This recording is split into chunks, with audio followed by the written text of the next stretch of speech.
Yes. Let's start off with the Pledge of Allegiance. Don, would you lead us?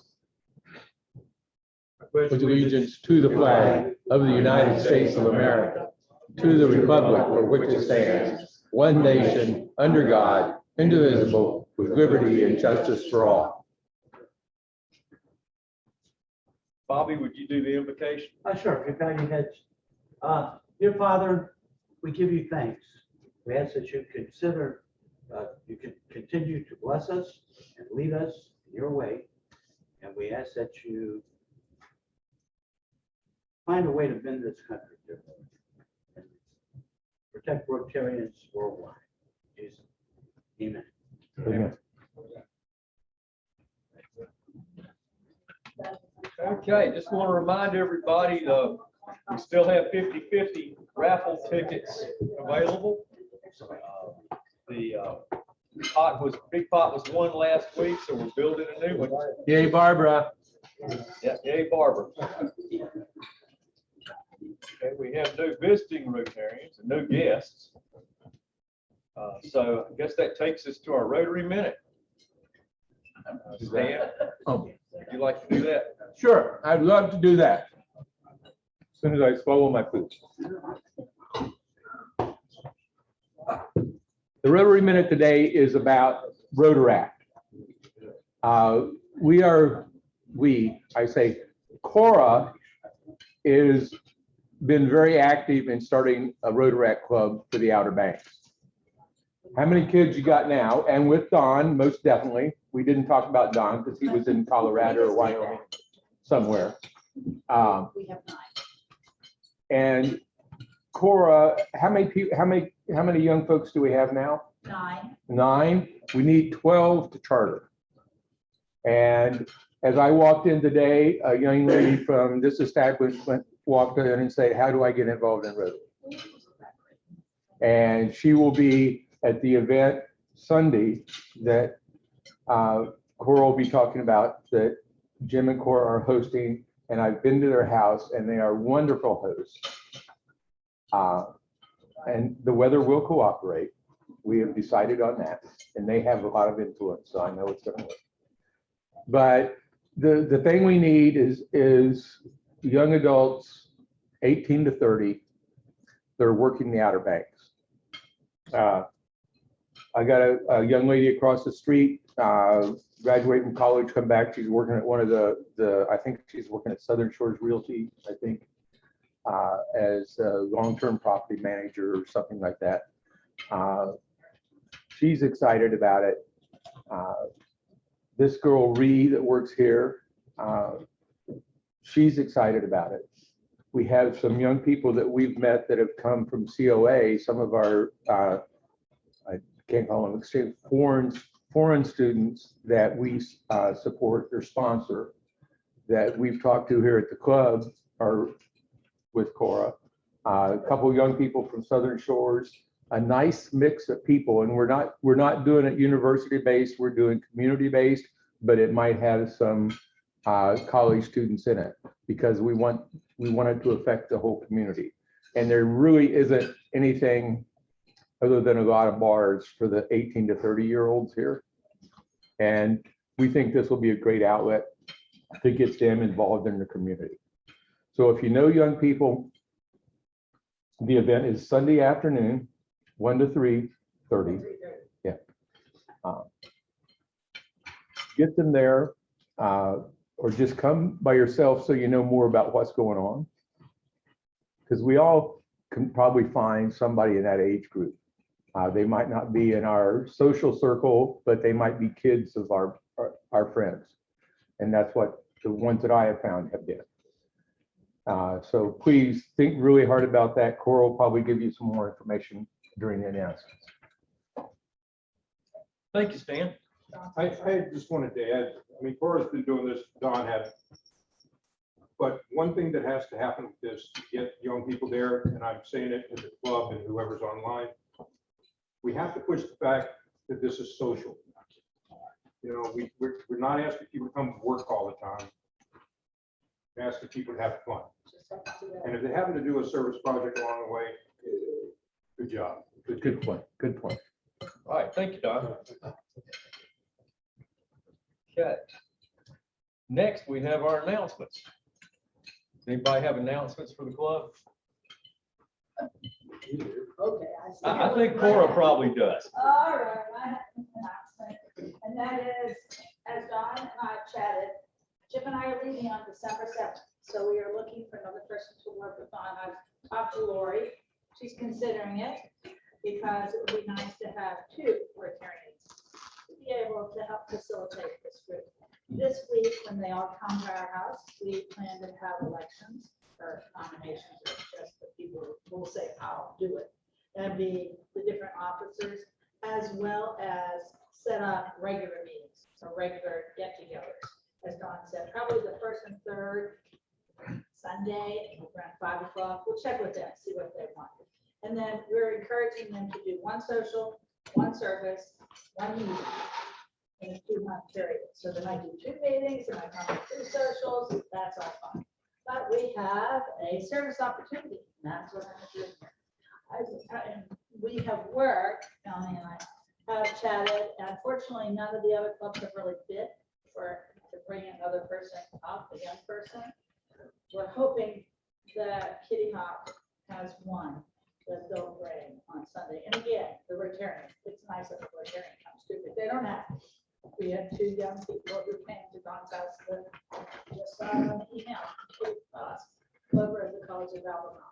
The first service that we're going to have is for Polio Plus. And we were able, because of our 501c3, Harris Teeter agreed, and we can stand in front of their store and Kitty Hawk this Saturday from 9 to 12.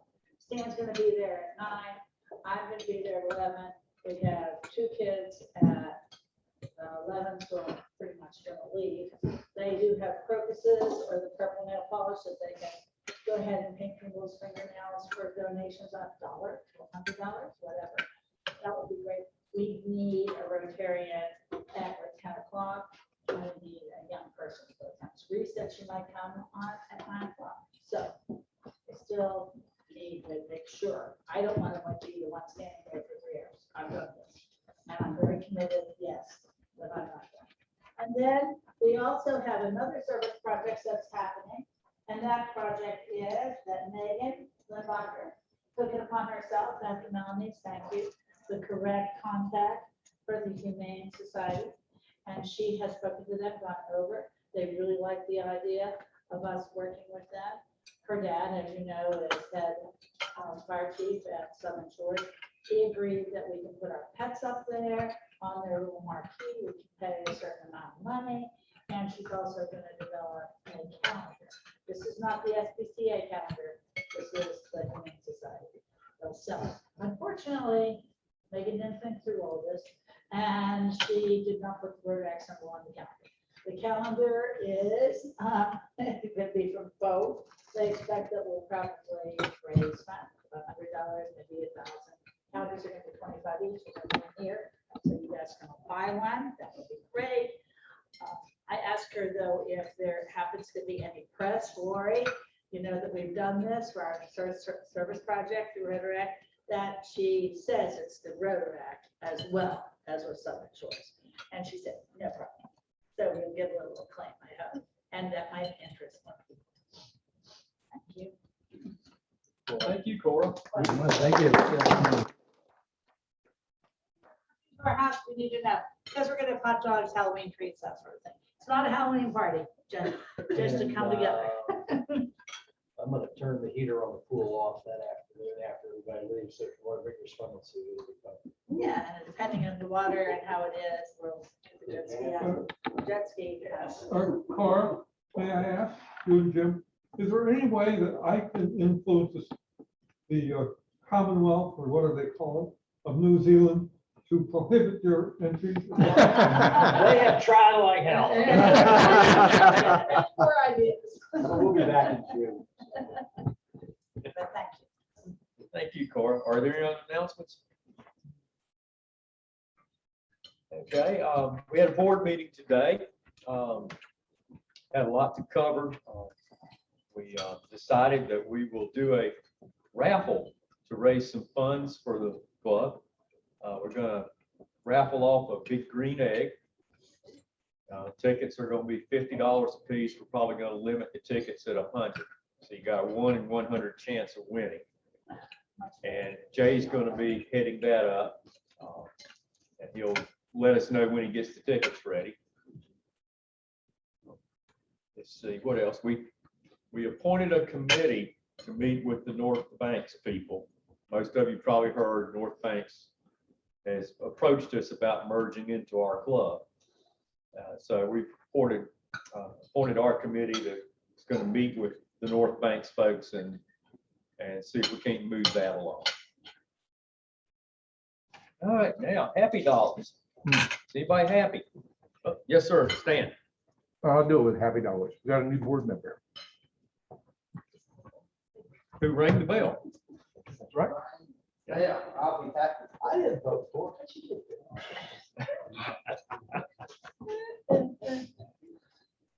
You can always get there. There's a spot open for president-elect. That's right, I should have announced that. We have president-elect and vice president.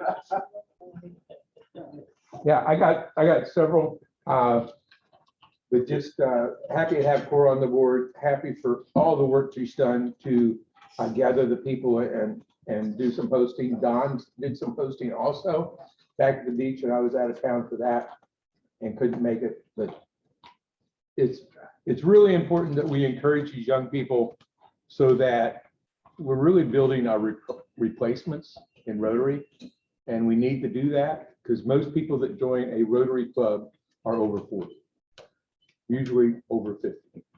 And we need to get these young people involved now and understand that it's a social benefit, probably more than anything, but it's also, they get to know the community in a way that they would never get to know it otherwise. So that's all that. Thank you, Stan. Who's happy? Bobby? I am happy to be able to come back on a regular basis and start getting bonus of that. All right, we're happy to have you. I'll say happy birthday. I'm not gonna do $20. Sorry, I need change. What's Oh, that? That change. We got change.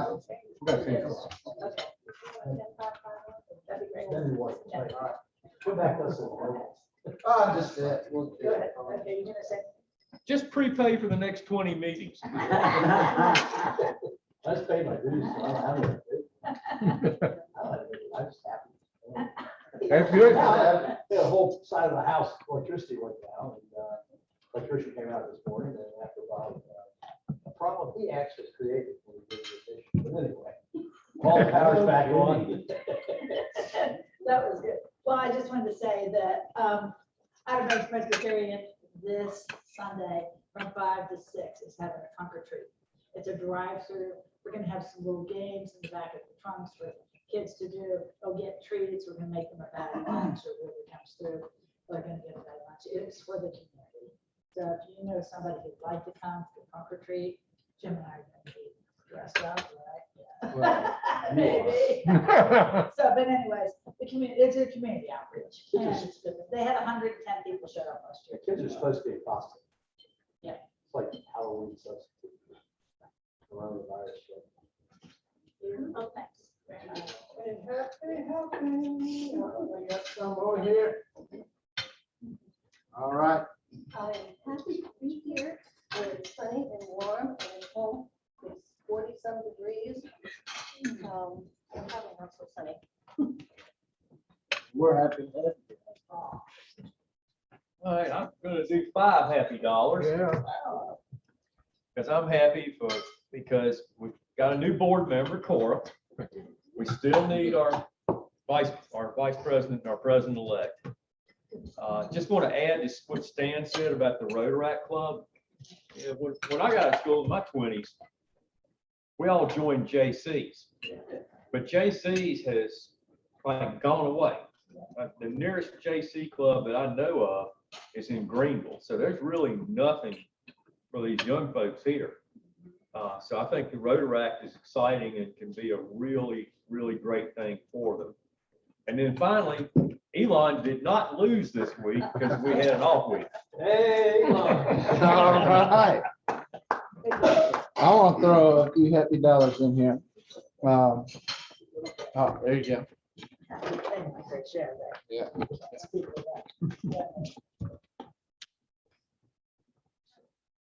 Happy dollar number one. My parents came to visit this weekend, and it was a great weekend for them. We had a lot of fun. And I went fishing with Dad on Saturday. Caught nothing. Sunday night, the drum were biting, and I got one nice one. I didn't measure him. I just caught him and threw him back, but he was a chunk. And this one goes to the fishing gods because nothing was biting this morning. So we need more bites before it gets cold. All right, anybody else? All right, thank you, Jay. Now, gentlemen, we've all been waiting for our Sergeant at Arms, Dick.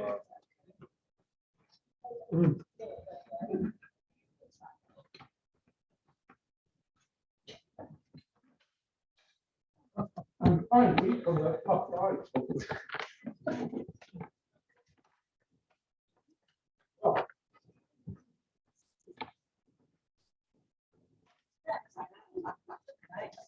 I'm putting on my uniform. If you look closely, you see what the label is? Yeah, where's your pen? That's right. So I don't remember who gave it to me. Because I was sergeant, I was the whole time in my old been up there. Or maybe down here, I just don't remember how I got it. In any case, I was going over the Rotarian magazine. Okay. I went back into the October issue. Because there's a particular article in there which sort of fits the discussion we were having at the board meeting about overseas projects. And this is the relationship developing between Rotary overseas and the Peace Fellows. They both have essentially the same purpose, the same objective. And they could create very holistic relationships by bringing Rotary projects into areas where we have Peace Fellows as well as Rotarians. I commend the article too if you haven't seen it. Then in this month's issue, I'm not quite sure why they have such a focus on water. Makes sense, I guess. But the examples, some of the examples they give are not very felicitous. Flint, of course, we all know about the Flint case. But the one I'm particularly concerned about is my beloved city, my beloved Chicago. And I infer from the article, I grew up on water with lead pipes. There are 20,000 or 200,000, 200,000, something like that, lead pipes in Chicago that run from the city water to the individual house. Because in decades, long after other cities concluded that lead pipes were not a good idea, Chicago kept using lead pipes because the plumber union insisted upon lead pipes. And so it's going to cost $10 billion to remove all of these lead pipes. So anyway, an interesting article, it's a very sad article. Now, one other thing. I got an email, and maybe I got it twice, so maybe some of you got it too. It's sort of fun in a way, because it says the people born between 1925 and 1955 have had the greatest time of it. Because if you were born that far back, I was 28, so I missed the first 3 years. It talks about how all of the things that we did in those years were great. Things like, for instance, you never bothered to lock your house at night. You know, you kept your door unlocked all day and night. As a kid, you ran around, played in the mud, barefooted, No one cared. Everyone was just safe. Everyone, you went out, never came back for lunch. Your mother didn't worry. You were probably eating at a boyfriend's or girlfriend's house, a friend's house, or whatever. If you didn't come back by sunset, well, maybe it was a little concerning, so they'd call around. And there was endless things like this. But then I thought to myself, this is typical. We look back in time and with nostalgia, we tend to remember the good things and we tend to put out of our mind the bad things. During those same years, tuberculosis was still killing people in huge numbers. Consumption, the White Death. Of course you had polio. I remember every year, the wading pool at Chase Park was empty in midsummer sometime because the polio epidemic was starting. So we couldn't go and wade in the pool any longer. We forget the prevalence of measles, mumps, chickenpox, scarlet fever, whooping cough. I had all 5 of them. I survived, unfortunately. I survived those, and I survived the lead pipe. And it's not only illness. We forget how divided our population was on ethnic matters and so forth. We focus now particularly on African Americans, relationships between whites and blacks, if you will. In those days, even the whites were all divided in ethnic groups, and we wouldn't have been happy if we had a child who married that particular ethnic group or that particular ethnic group. And I always enjoy that movie, My Big Fat Greek Wedding, because it sort of emphasizes that point in a jovial fashion. It emphasizes that point. Well, he was a vegetarian, I have exceptions. And you can go on in this respect. And I think in our political world today, there's a lot of nostalgia for things in the past which weren't necessarily all that good. And people who want to try to bring back those days, for whatever reason, without balancing the good with the bad. Pardon an editorial comment from the Sergeant at Arms. Thank you. Now, today, Melanie has our program.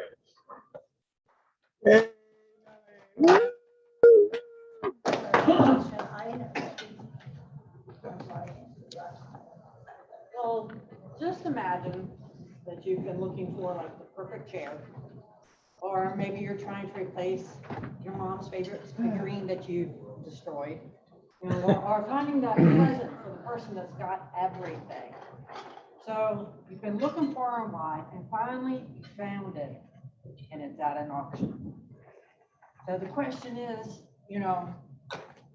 what do you do now? What's the next step?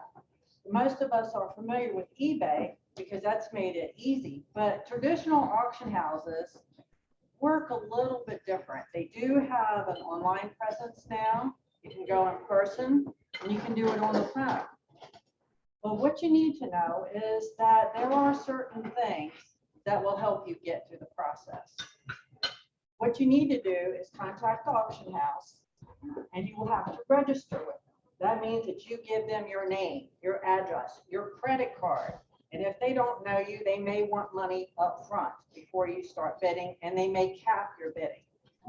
They have learned the hard way that they don't want people to run away after they've made their bids. So they check your credit card, and if you decide that you changed your mind, too bad, they're going to charge your credit card. Yeah.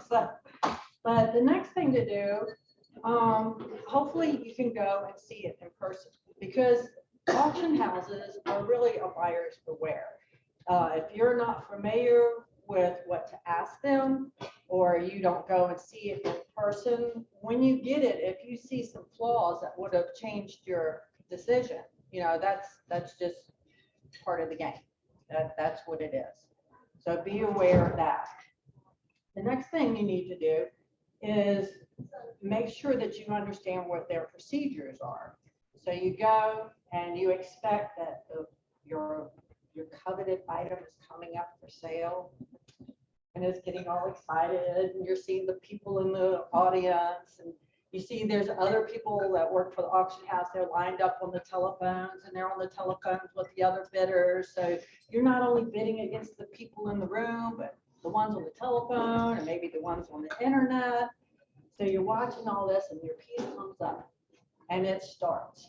Now, depending on the cost of it, it's going to go up by certain increments. So if it gets a bid of $100, you can't bid 101. Okay, you're going to have to bid like 125, 150, 175. If it gets up to a certain amount, like 500, it'll go from 500 to 600 and just on from there. So the next thing to be aware of, the best advice I can give you is do your homework for the piece. Decide before you go how much you're going to spend and don't go over it. Because it's so easy to get caught up in the atmosphere and the competition of what's going on to easily go over the price that you've decided. So the time comes, you're bidding, you're holding up, they give you a little number, you hold up a little flag or a paddle. There's no twitching of the nose or pulling of the ears. You know, you actually hold a paddle up and lo and behold, you win. And it's like, yippee, I've won. And then you go, what's wrong with it? You know, why didn't nobody else bid? You know, so it's a real roller coaster ride when you win. So then you go to pay for it. And hopefully you've done your homework with the auction house, because they have the amount that they've agreed, you know, when the hammer came down, it's called a hammer price. Say you paid, you know, you bid $200. So you're going to go up there and you've got your $200. Well, guess what? There's a thing called a buyer's premium. And that is anywhere from 18 to 25% of what you've paid. Yeah, so you get to, that is the cost for you for the privilege of purchasing at their auction house. So so when you go up there, you're not going to pay $200. You're going to pay the extra premium plus the sales tax. Yeah, and then you're going to have shipping if you don't pick it up. So Is the buyer's premium, is that typically a set percentage, or is that typically? yeah, it's usually, each auction house is different. Sometimes once you get up to the like 500,000 mark and stuff, they'll bring it down some. Yeah, but typically it's 18 to 25%. So, but if for some reason you have to have it shipped, the thing to be aware of, they are not Amazon. There is no free shipping. Most of them do not even ship in-house. They will give you a nice list of the shipping companies for you to call. And they will charge you for coming to pick it up and shipping it to you. So you have to work directly with the shipping companies. So those are the major things when you go to an auction. What's really fun about it is that it's possible to get things, you know, at a lot less than what you would find out in the regular market. But it's also possible to pay more. My dad talked about a time where he went to an auction house in DC. They auctioned off some Tiffany pieces, some Tiffany candelabras. He walked down the street to the Tiffany store and they were selling them for a lot cheaper than what the auction house sold them for. So you just got to know what your market is. So, but hopefully you'll have a really good experience, because it is fun. It is exciting. I was going to say there's all kinds of little drama going on in the room. I have to say the biggest drama that has happened in recent auction house, I believe is at Sotheby's. I'm not sure if anybody has heard about the Banksy work of art. Yeah, where it was a work of art. He's a British artist. He was known mainly for his street art. It was in a frame and it sold. And then all of a sudden, the painting was shredded down through the frame and it stopped halfway. So the bottom half of the painting was shredded and the top half was whole. So that was a secret whatever that nobody's really owning up to what happened there. But They have just re-auctioned that piece for 25 mil. So, Oh. yeah, so you can never tell what's going to happen. What about, what should you look for in terms of the reputation of the auction? It's auction houses, they want to be ethical because that's how they continue their business. The bigger the name, usually the better the reputation. Of course, they've had to work that way. Your smaller regional ones, expect them not to have the expertise for everything that they're selling just because they don't have the staff for the expertise for everything. So you really need to know what it is that you're buying. You get up to Sotheby's and Christie's, the big auction houses, they have got staff and lawyers to check out everything. So you pay more for them. I mean, because they won't auction off, they won't even accept anything that they're not expecting to sell for $5,000 or more. So you're not going to go to them for a little something. But any questions? Do they have a minimum bid on? Yeah, there's a thing called reserves, and there are such things as no reserve auctions, which means you can start it out at anything. But then there's reserves. Some auction houses are starting to tell you what that reserve is, but not all of them do. It's a way that the auctioneer is hoping to get enough bids up to that point. But a reserve is something that the consignor is not willing to sell that piece under. So if an auction house gives a pre-estimate of like $200 to $300, then you can expect the reserve to be about 150. It's about half of the high estimate if there is a reserve. So let's say you put a piece on an auction. It's got a great piece. It's probably going to sell for 20 grand. Mhm. So he says, anything under 15, I'm keeping my reserve. Does he pay is that a Yeah, seller's the premium? consignor, yeah, the If you don't sell consignor it? ends up, if it doesn't sell, the consignor owes the auction house money. Yeah. Yeah, that's called a buyback fee. So it's possible to consign pieces with an auction house and then end up owing the auction house money. It's less than what a commission than what if they had sold it. So the auction house is really motivated to sell it because they get more money. But if they don't sell it, they're not going to be out. Does the auction house gets the buyer's premium, right? Yes, Do they also get a cut of the price? yes. Really, both sides? Mhm. That doesn't sound right. Yep. Yeah. We also had a friend who did very high level art auction. I don't think it was at any other houses. I guess it was just done privately or through. There are auction houses that, for auction concerns that just do like high level art. Mhm. I know that we've been to wine auctions, numerous wine auctions. And the longer you stay, the better price you should get. I don't think we did any of those extra fees. Maybe we did. It was a wire. Yeah, and most charitable auctions and things, they don't have those fees because they want to, Right.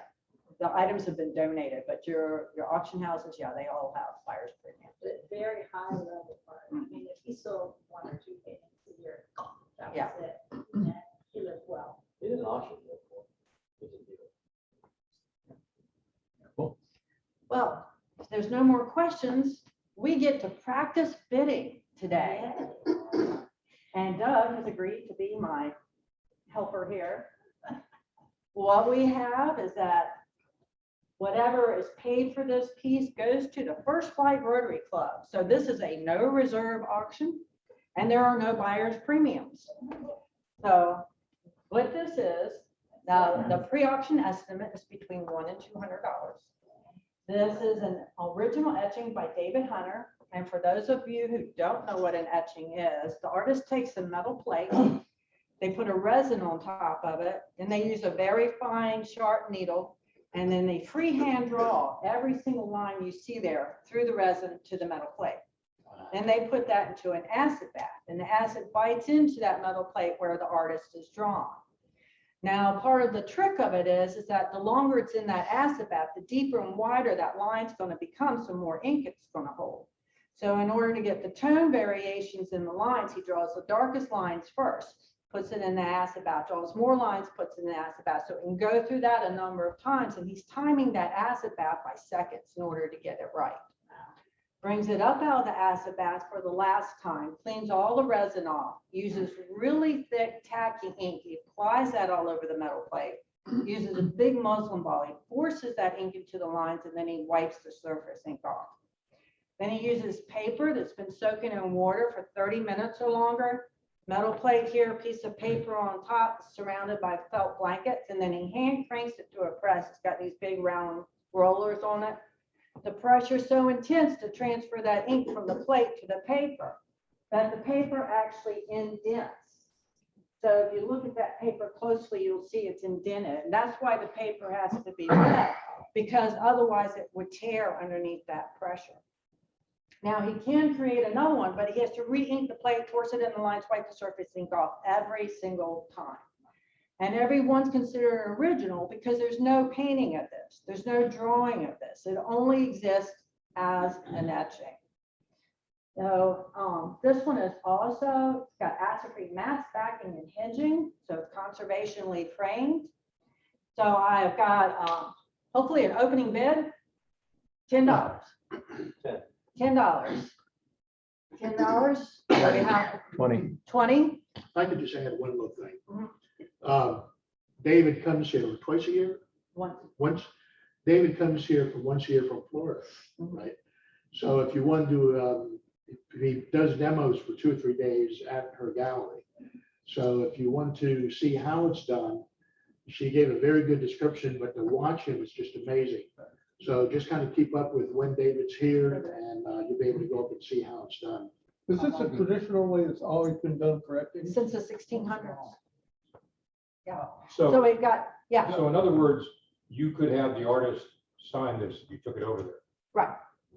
Ooh, Yeah, the he price signs just it went up. and he got- 25. Okay, 25. We have 25. 25. Any more? Yes? 35, 35. I have a question. I'm Sure. not placing the bid. So can you show that to? Sure. The camera, Yeah, yeah. when you get a chance. That's really very, very nice. He does a lot of But not the pressing part. That takes long. Does the artist number the etching? Does the artist number the That's a good Yes. selection. Use this. That's an addition of 85. So where are we at? We're at 35. 50. 50. I have 50. Do I hear 60? 60. Do I hear 70? 70? Do we have 70? Got some more people to look at Yeah, it. Courage moved his finger. We have I just wanna make 60. sure Do Barbara I got hear to see it. 70? Hey, Barbara, Where the couple. Barbara. How many copies did he print? 85. This is number Probably 42. that particular one, just, okay. Then does he destroy the plate so there's no more? Well, he destroys his plate by cutting the corner of the metal plate off. That's good. So if someone was to go to your gallery, they could actually buy some plates that have the corner cut off, right? Yes. Just trying to help here. Okay, what's the bid at? We're at 60. No, No, no, I bid 60. Yeah. did somebody bid after that? Well, that was to encourage it, whatever he said. That's his finger. 70, It was doing his finger. 70. We got 70. 70, we have 80. We have 80 now. You can write this to the foundation. Yeah. Remember, all money is going to the club. Yeah. The foundation. Yeah, all money is going to the club. So we have 80. We We have can 90. invoice you also. We have 90. We have 80. Fair warning to all. Sold.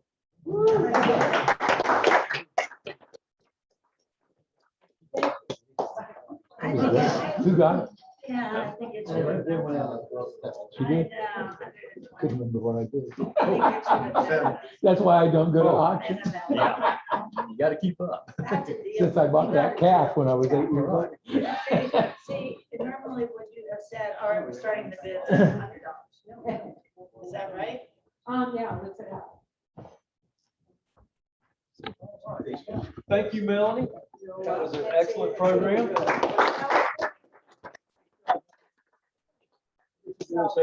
And thank you, Stephanie, for being the winning bidder. Oh, yeah. I just want to keep in mind, clarify that Stan said you could write the check to the foundation. However, you can't deduct it because you got something in return. Yeah, that's right. Don't write anything in the memo line. Right. Oh, don't let the. Oh, he didn't do that. He's busy. Now, we announced the 50-50 winner.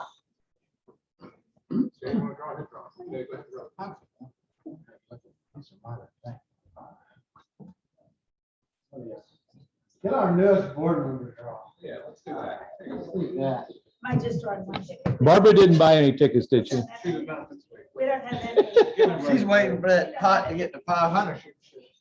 Yeah, right. This is a brand new deck, right? It is a Brand new Brand new jet. Big pot, which is essentially a small pot. This is a small one. It's lit. And I'd say this big cup needs a little bit of polish. Why don't you take it where you call I can't read it. I don't have my glasses. it? The winner is 755-325. 325. Is it Stan again? No. that's me. Yay! Yeah, it was the second person to buy tickets. You always win. Well, you can take your wife. I'm not cutting the deck. I cut the deck last time. I did show. That's true, you did. You Was guys this your are ticket? Was this your ticket or Barbara's? That's mine. Oh. I'm We're done, probably I'm buying okay. tickets for her. She's got to show up if she wants to buy tickets.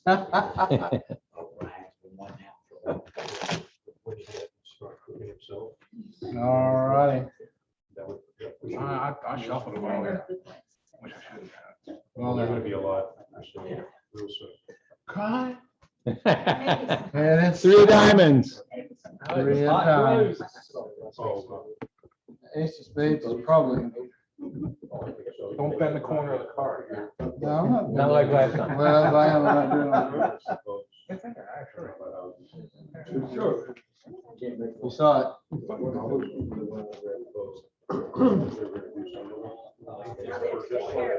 Well, a little long. I was living up there, just a joke. I mean, it was there, nobody ever said. That happens at one point. I've got some tickets for sale, half price. Oh. That sounds like a deal. Sounds like a deal. Okay, now it's time for the four-way test of the things we think, say, or do. First, true. It's fair to all concerned. We'll build goodwill and better friendships. we've been beneficial to all concerned. yes. At this time, we'll adjourn with our motto. Service above self. We have the new shirts over here. I'll lay them out here on the table. There's some free stuff over there on the right. I do have some of the old shirts. I think I have 3 of them. And I have some ball caps. Ball caps, I think will sell for $10. And the old Rotary shirts for 20. I think there's only 3 of them. Sounds like a deal. Well, if you guys don't have pens, I'll grab a pen. Good job, Karen. Thank you, sir. Some of these will count as Rotary pins. Another meeting in the books. That's all right. Yeah, you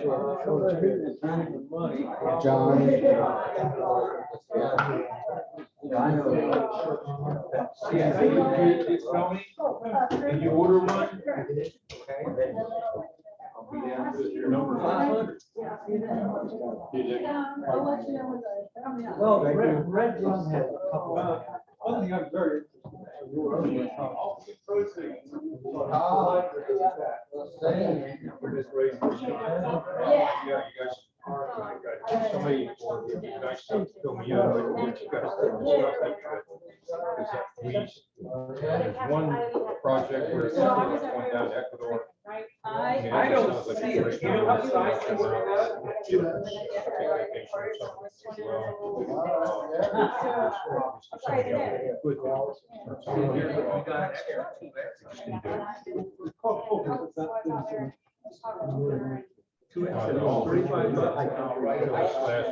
Well, I don't think probably next year. Before that. You were like 4 or 5 inch stammer. So, yeah, I have the adjustment. That might be good.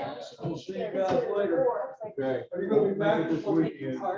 Yeah. Oh, yeah. December 2nd.